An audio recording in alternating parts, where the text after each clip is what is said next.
Hello മച്ചാൻസ്, മേഹു ഹാഷി. അങ്ങനെ മലപ്പുറം ട്രിപ്പൊക്കെ കഴിഞ്ഞ് വീട്ടിൽ റെസ്റ്റ് എടുത്തിരിക്കുമ്പോഴാണ് അബ്ബുൾ വിളിക്കുന്നത്. എന്താ മോനെ, പുതിയ എന്തെങ്കിലും കേസ് പിടിക്കണ്ടേന്ന്. പിന്നെ കൂടുതലൊന്നും ആലോചിച്ചില്ല, കുളിച്ച് റെഡിയായി നേരെ വിട്ടു. അവരൊക്കെ ഓൾറെഡി റെഡിയായി നിൽക്കുകയാണ്. എവിടെയാണ് പോകുന്നതെന്ന് വെച്ച് കഴിഞ്ഞാൽ ഞങ്ങളുടെ നാട്ടിൽ ആലക്കോട് എന്ന് പറയുന്ന ഒരു സ്ഥലമുണ്ട്. അവിടെ ചത്താപ്പച്ച കാണാൻ 7 മണിക്കാണ് ഷോ. കറക്റ്റ് 6:30 ആയപ്പോഴത്തേക്കും ഞങ്ങൾ സ്പോട്ടിലെത്തി. ഏതായാലും അരമണിക്കൂറില്ലേ, എന്നാ ഒരു ചായ കുടിച്ചേക്കാന്ന് വെച്ച് നേരെ കുറെ അപ്പം പൊളിച്ചതും ചായയും കുടിച്ച്. ബാക്കി പറയുന്നതിന് മുന്നേ നിങ്ങൾക്ക് ഞാൻ ഒരാളെ കാണിച്ചു തരാം. ആളാണ് ഞങ്ങളെ കഥയിലെ ബാക്കിയുള്ള ഒരേ ഒരു ക്യാരക്ടർ. മിന്നൽ മുരളി പടത്തിൽ ഒരു ഡയലോഗ് ഉണ്ട്, അത് ഞാൻ ഇവന് വേണ്ടി തൽക്കാലം ഇവിടെ യൂസ് ചെയ്യുക. ഇവൻ ഈ നാടിന് വേണ്ടി തിരഞ്ഞെടുക്കപ്പെട്ടവനാണ്.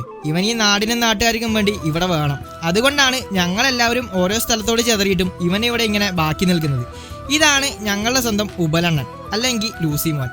ഇന്ന് പക്ഷേ വേറൊരാൾ കൂടെ ഞങ്ങളുടെ കൂടെ ഉണ്ട്. പ്രായം കൊണ്ട് ഇവൻ ഞങ്ങളുടെ തമ്പിയാണെങ്കിലും അണ്ണൻ നമുക്ക് മെയിനാണ്. അബ്ലൂന് അനിയൻ അലങ്കുട്ടൻ. അങ്ങനെ ടൈമായി എന്ന് പറഞ്ഞ് പടത്തിന് കയറാൻ പോയപ്പോൾ ഒരു വലിയ ടെസ്റ്റ്. അബ്ലു ആയിരുന്നു ടിക്കറ്റ് ബുക്ക് ചെയ്തിരുന്നത്. മൊണ്ണേഷ് മച്ചാൻ ബുക്ക് ചെയ്തത് 4 മണിയുടെ ഷോ ആയിരുന്നു ഗൈസ്. പക്ഷെ അളിയനെ ഞങ്ങളെടുത്ത് കൊക്കയിലെറിയുന്നതിന് മുന്നേ അലങ്കുട്ടൻ കൃത്യമായ ഇടപെടൽ കൊണ്ട് ടിക്കറ്റ് കിട്ടി. ഷോക്ക് കയറി.